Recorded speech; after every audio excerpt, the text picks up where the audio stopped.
Creemos que hay algo en los que nos puede ayudar mucho Estados Unidos. The lives of courageous American heroes may be lost and we may have casualties. That often happens in war. Algunos tal vez mueran, pero es un sacrificio. We are an incredibly ruthless country. The amount of murder and mayhem that we've created around the world is just unbelievable. You know, I was looking at a study the other day put out by Lancet, which is a scientific journal. And they did a study. This was put out, you can see it on the internet. It was put out in November of 2025.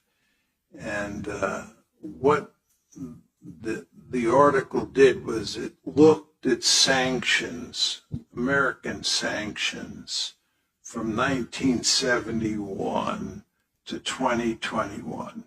1971 to 2021. And it asked what were the consequences of those sanctions. And we murdered 38 million people. 38 million people. The amount of havoc we have wrought on the Middle East in recent years is just stunning. If you think about the consequences of the Iraq War, what we do in places like Venezuela, Cuba, Iran, you understand we're using this tremendous economic leverage we have to basically starve people, to make them suffer, to inflict great punishment on them so that they'll rise up against their government. You understand that this is what we're doing in Venezuela. This is what we're doing in Iran. We're inflicting massive punishment on these people. Given all that, I find it very difficult to talk about the United States as a noble country. I just don't think that we are exceptionally virtuous when it comes to foreign policy. Mr. President, did the United States bomb a girls' elementary school in southern Iran on the first day of the war and kill 175 people? In my opinion, based on what I've seen, that was done by Iran. Is that true, Mr. Hegseth? It was Iran who did that? We're certainly investigating. Still investigating. But the only side that targets civilians is Iran. We think it was done by Iran. Because they're very inaccurate, as you know, with their munitions. They have no accuracy whatsoever. It was done by Iran. Que detenga el tráfico de armas ilegales de Estados Unidos a México. Qué bueno que el presidente Trump dice públicamente que cuando nos ha propuesto que entre el ejército de Estados Unidos a México hemos dicho que no. Porque es la verdad, hemos dicho que no. Y orgullosamente seguimos diciendo que no. Que colaboramos y cooperamos en inteligencia y en otras actividades relacionadas con la seguridad, pero que las operaciones en México las realizan las Fuerzas Armadas o la Secretaría de Seguridad, la Guardia Nacional o las policías estatales y las fiscalías. Entonces, en efecto, hemos dicho que no. Y hemos avanzado. Mañana van a ver los resultados de seguridad y tenemos que seguir avanzando en los resultados. Y lo hemos dicho en otras ocasiones, lo vamos a mostrar ya con más detalle. Creemos que hay algo en los que nos puede ayudar mucho Estados Unidos. Que detenga el tráfico de armas ilegales de Estados Unidos a México. Los grupos delincuenciales, la delincuencia organizada, el armamento que tiene, por lo menos el 75%, reconocido por el propio Departamento de Justicia de los Estados Unidos, viene de los Estados Unidos. Si para la entrada de armas ilegales de Estados Unidos a México, pues estos grupos no van a tener este tipo de armamento de alto poder para poder realizar sus actividades delincuenciales. Una foto y una firma que Donald Trump quiere dejar en la historia. Con una docena de presidentes latinoamericanos invitados a su resort en Doral, el mandatario de Estados Unidos oficializó su estrategia Escudo de las Américas, un nuevo plan geopolítico enfocado en garantizar la seguridad de la región. Si tu presidente no está en esta foto, felicidades, tienes un muy buen presidente. porque junto con Trump se juntaron las alimañas de Latinoamérica, estos gusanos que no se cansan de arrastrarse. Ya vimos los videos de Javier Milei donde hace un ridículo tremendo. Creo que el peor de todos fue Javier Milei. Casi todo el continente hablando de México, sin México. Eso fue lo que pasó en la última cumbre. Donald Trump anunció algo que debería encender todas las alarmas: la creación de una coalición internacional, incluso militar, para erradicar a los cárteles criminales de América. Sí, una coalición entre países, una alianza para combatir al crimen organizado en el continente. Y el mensaje fue claro. Según Trump, uno de los mayores problemas de América son los cárteles mexicanos. Pero aquí viene la parte más incómoda. Este anuncio se hizo junto a 12 presidentes de la región, 12 países hablando de seguridad continental, 12 países discutiendo cómo enfrentar al crimen. ¿Y sabes quiénes no estaban en esa mesa? México, tampoco Colombia, tampoco Brasil. Es decir, los países donde realmente existe el problema más grande del narcotráfico. Y eso abre una pregunta muy fuerte. ¿Qué significa que otros países estén hablando de crear alianzas militares contra el crimen sin los países donde ocurre? Porque cuando los gobiernos empiezan a discutir soluciones para tu territorio, sin invitarte, el mensaje es brutal. Significa que ya no confían en que tu gobierno pueda resolverlo. Y eso tiene implicaciones enormes, no solo políticas, también de soberanía. Porque cuando un problema interno crece tanto, deja de ser visto como un problema nacional y empieza a ser visto como una amenaza internacional. Y cuando el mundo empieza a verlo así, las decisiones ya no siempre se toman contigo, se toman sobre ti. Y aquí viene la pregunta incómoda que nadie quiere hacer. ¿Cómo llegamos a un punto en el que otros países están discutiendo coaliciones militares por un problema que nació dentro de México? Porque al final, la verdadera crisis no es lo que dijo Trump. La verdadera crisis es que el problema creció tanto que ahora el continente entero está hablando de él. La presidenta de México, Claudia Sheinbaum, confirmó que nuestro país está pidiéndole a los Estados Unidos de América que extradite a una serie de empresarios que están implicados en el caso de tráfico ilegal de combustible a nuestro país sin pagar impuestos, lo que coloquial y mediáticamente se le ha conocido como el huachicol fiscal. La Fiscalía General de la República, que encabeza Ernestina Godoy, es la que está haciendo estas solicitudes. Entre los implicados está la familia Jensen, que ha sido ligada al cártel Jalisco Nueva Generación. Los Jensen han sido señalados de introducir 2.881 cargamentos de petróleo crudo de manera ilícita, diciendo que era otra sustancia. Todo esto tiene que ver con lo que en medios, ya le digo, se ha denominado huachicol fiscal. Pero en cuanto al huachicol físico, que es el robo de combustible de ductos, la presidenta anunció una nueva estrategia. Ahora, los camiones que transportan combustible tienen una certificación marcada con un código QR para agilizar las revisiones aleatorias de la Guardia Nacional.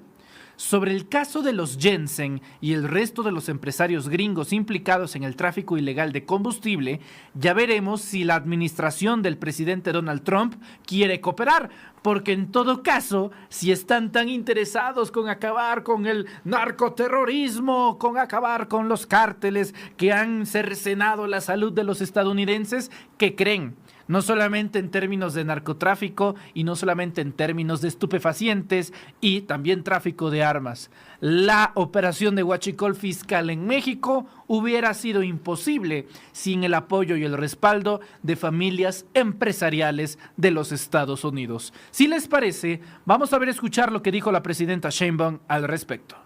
Son empresarios, se dedicaban a ser parte pues de la entrada de combustible sin pagar impuestos a México y hay solicitud de extradición de algunos empresarios y es la Fiscalía pues quien tiene que dar la información, si es que así se puede, en el marco de la investigación de los nombres de estos empresarios. ¿Son los Jensen? Entre otros. Acaba de salir este duende, este troll, esta persona que dice que la justicia social es un robo. ¿Qué?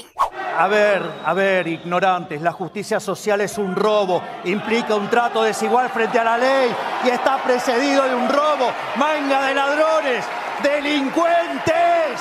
O sea que no hay despojo, ni hay hurto, ni hay robo de parte de los multimillonarios y de las agencias de extracción de recursos de Estados Unidos o de Holanda, de Europa inclusive. No hay en los pueblos, no hay explotación laboral, ni hay engaño, ni hay encarcelamiento de los pobres, ni todo ese rollo. La justicia social no existe. No existe. Nunca llegó gente a invadir otros pueblos y a explotarlos y a encarcelarlos como hizo España a México. Eso nunca pasó. Ni otras culturas y otros países han llegado a pueblos para invadirlos. No hay. No existe. No es cierto eso. Y la pobreza es culpa del pobre. Entiendan eso, porque no le echan ganas.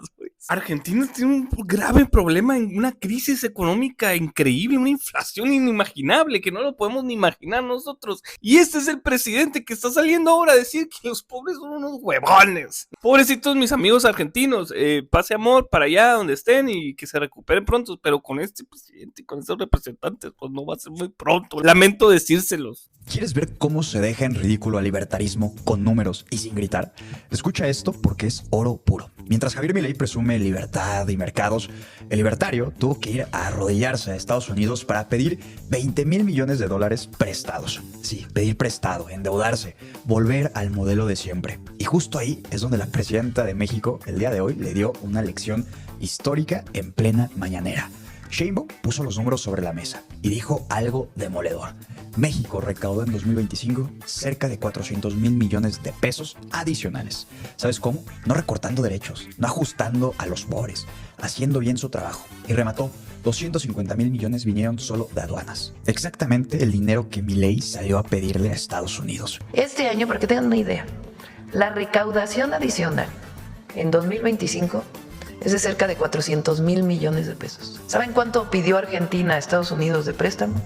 Ese monto, $20,000 millones. Y nosotros lo recaudamos, sencillamente haciendo bien el trabajo. Ahí está la diferencia entre el cuento libertario y la realidad. Mientras Milei gobierna endeudando a su país y entregando soberanía económica y de todo tipo, México ahora gobierna recaudando, invirtiendo y, lo más importante, redistribuyendo. Mientras allá ajustan, acá se fortalece el Estado. Mientras allá piden permiso, acá se gobierna con recursos propios. Y Sheinbaum fue más lejos. Explicó por qué la Cuarta Transformación tiene apoyo popular. Porque los recursos ya llegan directo al pueblo, sin intermediarios, sin clientelismo, sin preguntar por quién votas o a qué partido perteneces. Ya no son los tiempos del priismo. Programas universales, no favores, derechos, no limosnas, pensiones para mujeres de 60 a 64 años, becas que continúan y se amplían, apoyos que se actualizan con la inflación. Todo financiado no con deuda externa, sino con recaudación interna. Eso es exactamente lo que el libertarismo dice que es imposible, hasta que México pues lo demostró y lo hizo. Y cuando Milei habla de achicar al Estado, Sheinbaum hace lo contrario, cerrar el paso a las factureras, cobrar lo que antes se robaban y usar ese dinero para apoyar al más desprotegido. Estado fuerte, finanzas sanas y bienestar social. Eso es el peor enemigo del dogma libertario. Al final, la comparación es brutal y vergonzosa para Milei y para los libertarios. Un gobierno que presume motosierra no puede sostenerse sin préstamos. Un proyecto que odia al Estado termina rogándole al imperio yanqui. Y un modelo que prometía libertad acaba pagando intereses. Y por eso, señoras y señores, el libertarismo queda en completo ridículo. Y que les quede bien claro, aquí en México, ese modelo libertario jamás va a llegar. Aquí se gobierna bajo los principios del humanismo mexicano. Argentinos y argentinas, este mensaje va dirigido para ustedes. Se está viralizando una fotografía donde aparece el presidente Milei de Argentina y el empresario mexicano Ricardo Salinas Pliego. Este señor mexicano Salinas Pliego, déjenme decirles desde ahorita, como mexicana que soy, que deben tener mucho cuidado con él. Ricardo Salinas es el dueño de Grupo Electra, un grupo que tiene muchas empresas, pero que es conocido por no pagar impuestos y evadir la justicia desde hace muchos años. Además, Ricardo Salinas Pliego es conocido porque da trabajos a personas, pero les paga sueldos ridículamente bajos. Así que si ven a este señor intentando abrir empresas en Argentina, por favor, encarecidamente se los pido, no trabajen en ninguna empresa como Electra o ninguna que tenga que ver con este hombre, con Ricardo Salinas Pliego. En México, él es una persona non grata. Es un delincuente y un evasor fiscal.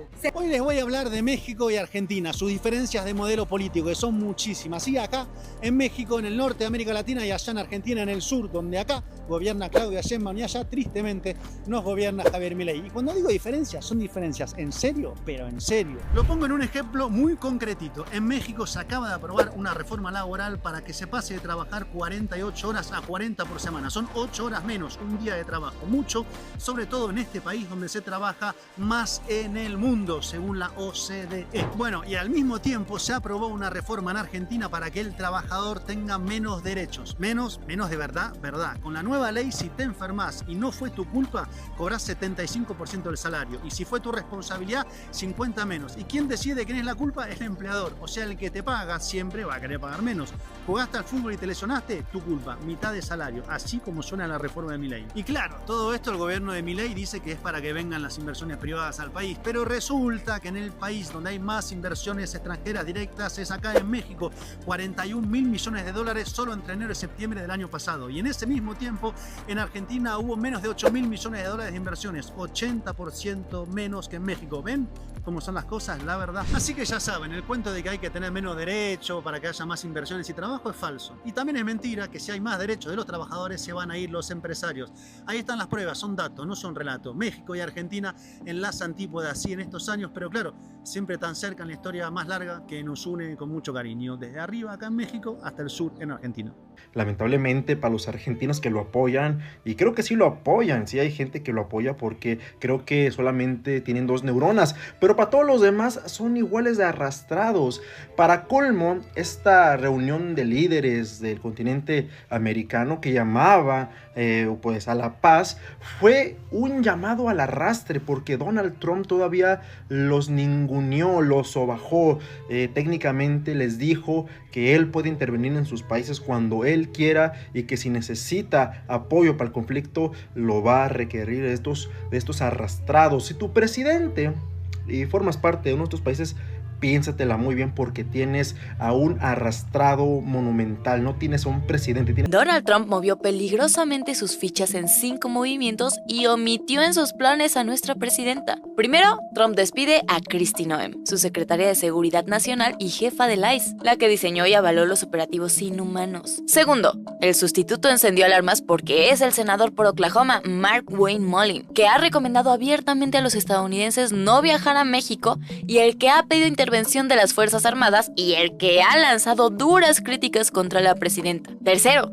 la salida de Kristi Noem no desaparece del mapa político, porque será nombrada una especie de zar antidrogas a nivel continente americano. Cuarto, Trump dará los detalles de este nombramiento el día que presenta su nuevo plan, Shield of the Americas, o Escudo de las Américas. Y Trump realiza 2 eventos importantes. El primero fue la Conferencia de las Américas contra las Mafias, con representantes de seguridad y defensa de varios países latinoamericanos. Pero entre ellos, México no aparece. Argentina, Bolivia, Chile, Costa Rica, República Dominicana, Ecuador, El Salvador, bueno, hasta Guyana, Trinidad y Tobago. Pero no invitó a ningún país del Foro de Sao Paulo. Nada de Colombia, Brasil o México. Y durante el evento anunció operaciones militares en el continente con o sin permiso de los países. Y 5, el otro evento será este sábado, con varios presidentes latinoamericanos para formalizar la creación del bloque Shield of the Americas. A la presidenta le preguntaron sobre esto y dijo que no sabía nada, que habría que esperar a ver qué dicen allá.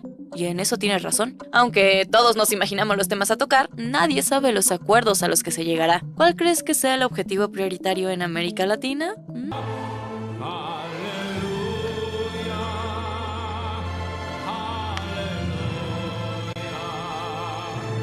Trump le da la bienvenida a Bukele al Escudo de las Américas. Esta cumbre de derecha donde también están presidentes como Kast de Chile, Javier Milei de Argentina, y se unen los que pensamos igual en Occidente. De derecha, capitalismo, libertad económica y seguridad. Clave acá Bukele. Ahí lo pueden ver, miren el logo. El Escudo de las Américas. Realmente además parece tipo del Capitán América, de los Avengers.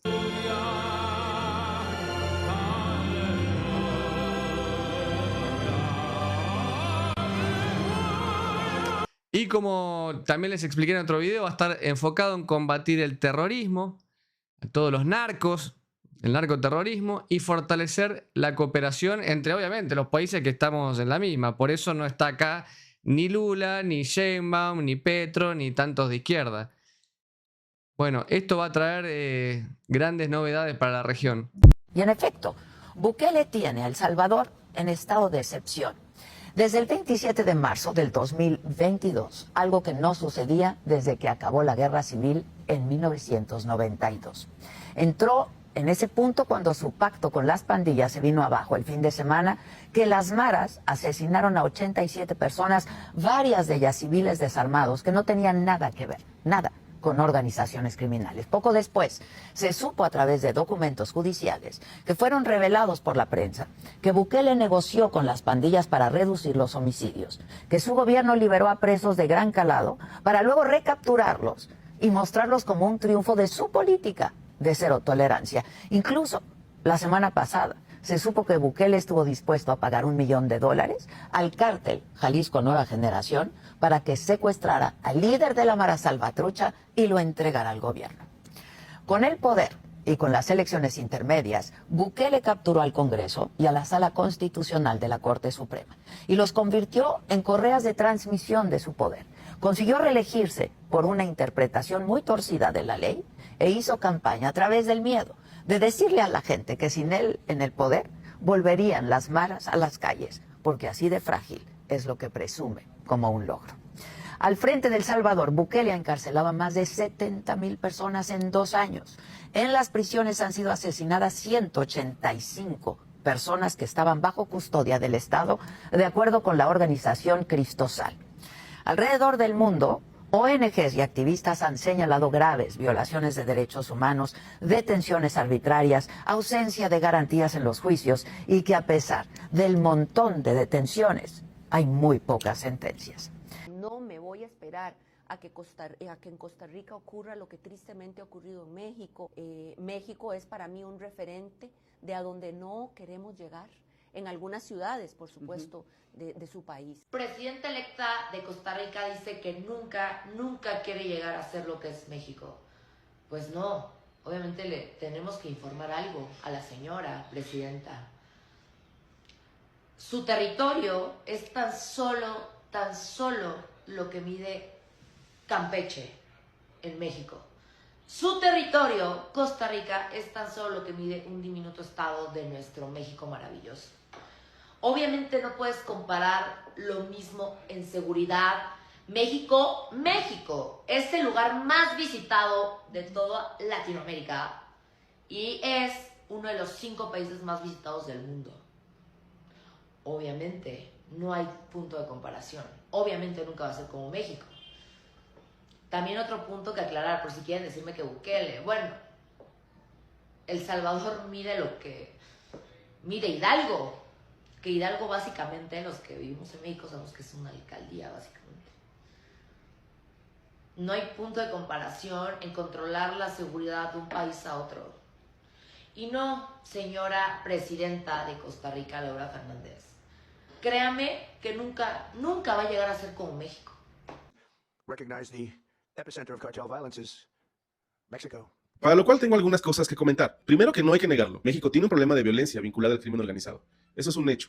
Pero si vamos a hablar en serio del tema, debemos hablarlo completo. Porque esto no es un problema que México genera solo. Esto es un problema binacional. Y hay 3 cosas que no se pueden omitir en esta conversación. Primero que nada, la demanda. ¿Quién consume las drogas que producen y trafican estos grupos? Estados Unidos. El mercado estadounidense de drogas mueve decenas de miles de millones de dólares al año. Cocaína, heroína, metanfetaminas, fentanilo. Todo eso tiene un destino, el consumidor estadounidense. Si no hubiera demanda del otro lado, no habría negocio de este lado. Es así de simple, oferta y demanda. Y ojo, no estoy diciendo que México no tenga responsabilidad.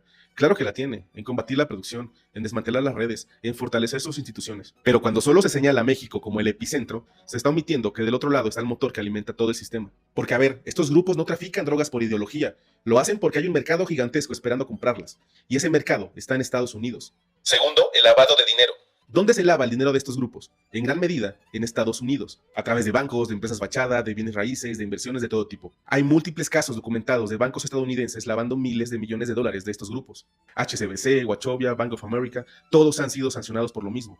Pero sucede que las sanciones son ridículas comparadas con las ganancias y el sistema sigue funcionando. Porque seamos honestos, el dinero de estos grupos no se queda en efectivo debajo del colchón. Ese dinero se lava, se invierte, se integra al sistema financiero y gran parte de ese lavado ocurre en instituciones estadounidenses. Entonces, cuando Donald Trump dice que México es el epicentro de la violencia, yo pregunto algo. ¿Y el sistema financiero que blanquea ese dinero qué onda? ¿Ese no es parte del problema? Y tercero, pero no menos importante, el flujo de armas. Y es que el 70% de las armas recuperadas en México provienen de Estados Unidos. No lo digo yo, lo dice la misma ATF, que es la agencia estadounidense de alcohol, tabaco, armas de fuego y explosivos. No es mi opinión, es un dato oficial verificable.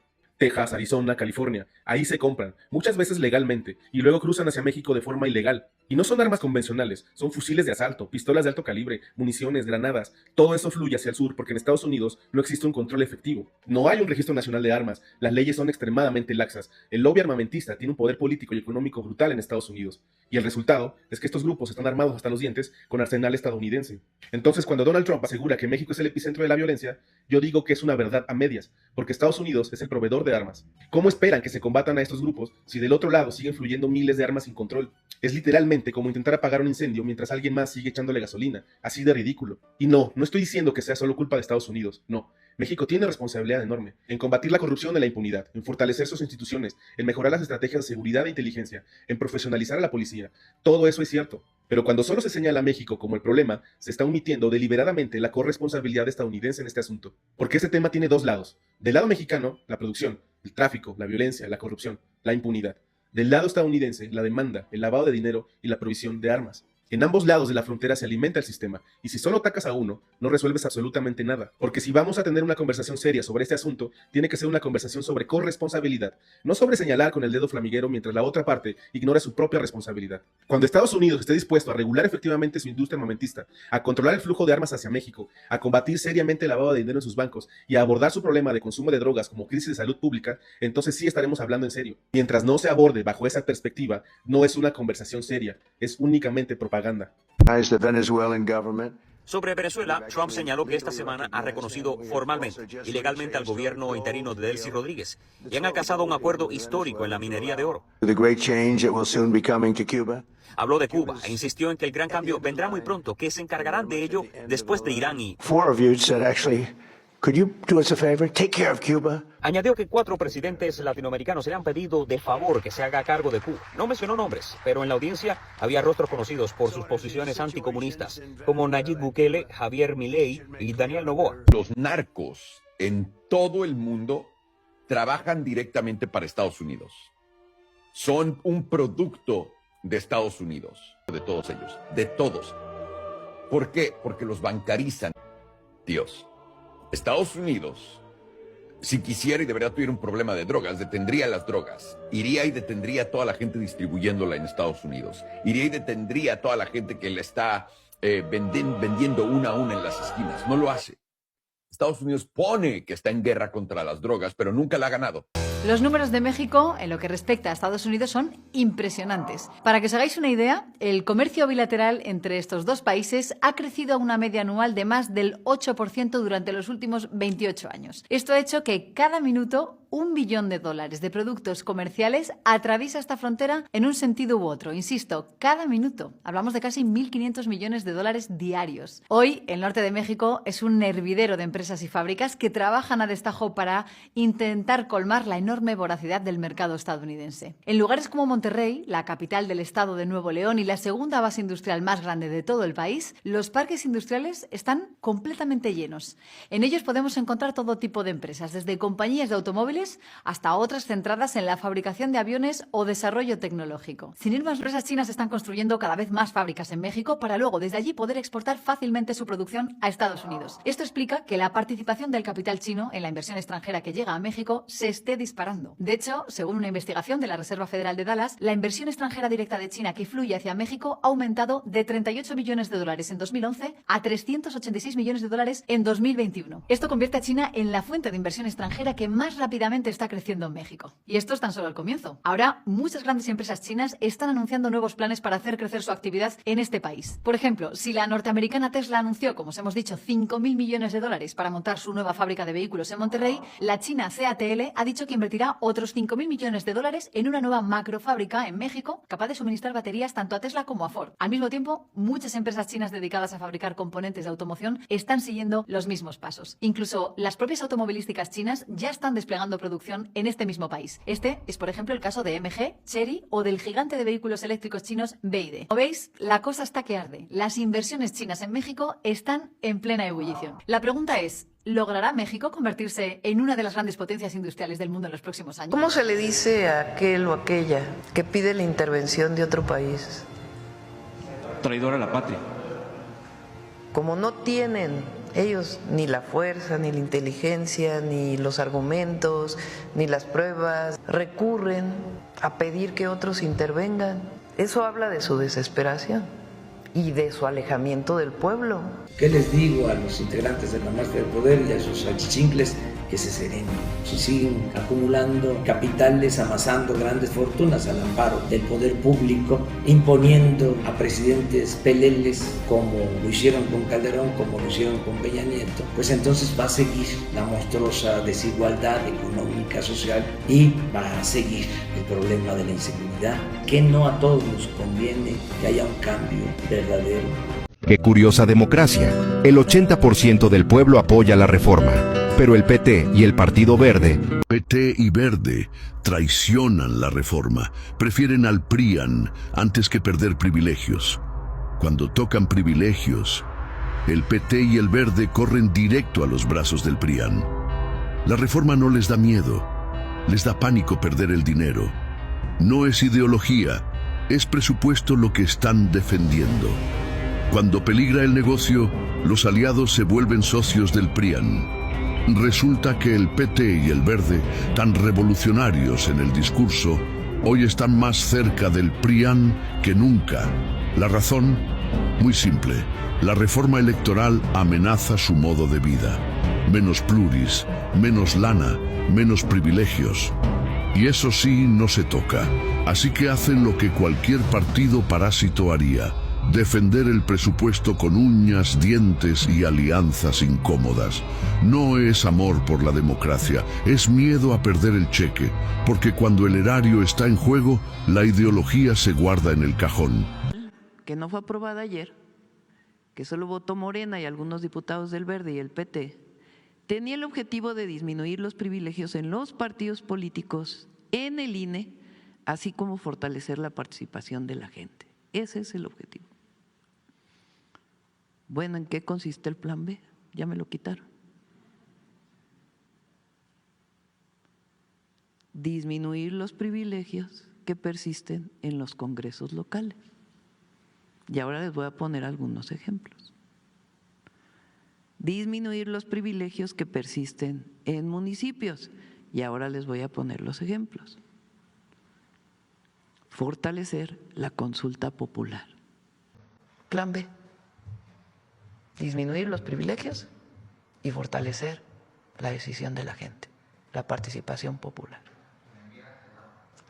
La vamos a enviar el lunes, están terminando la redacción.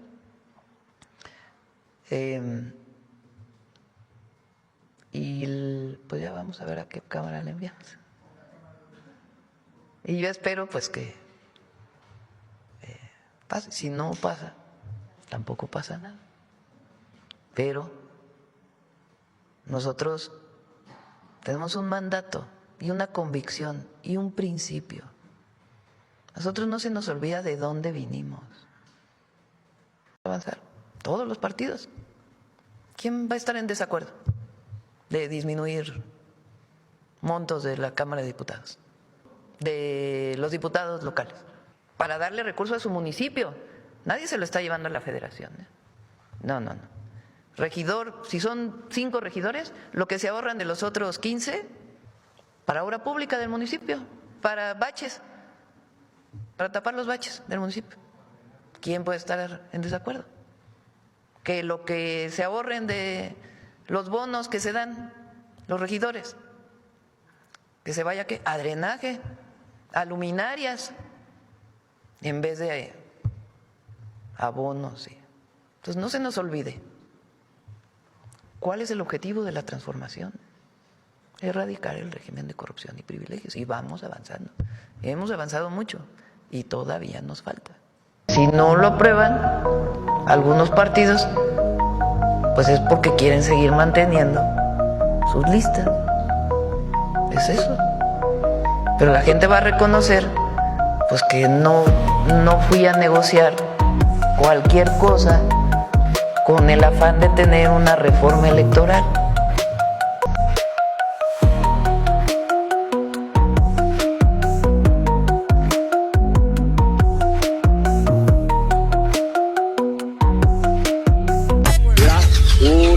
La chulada, échale, hasta arriba.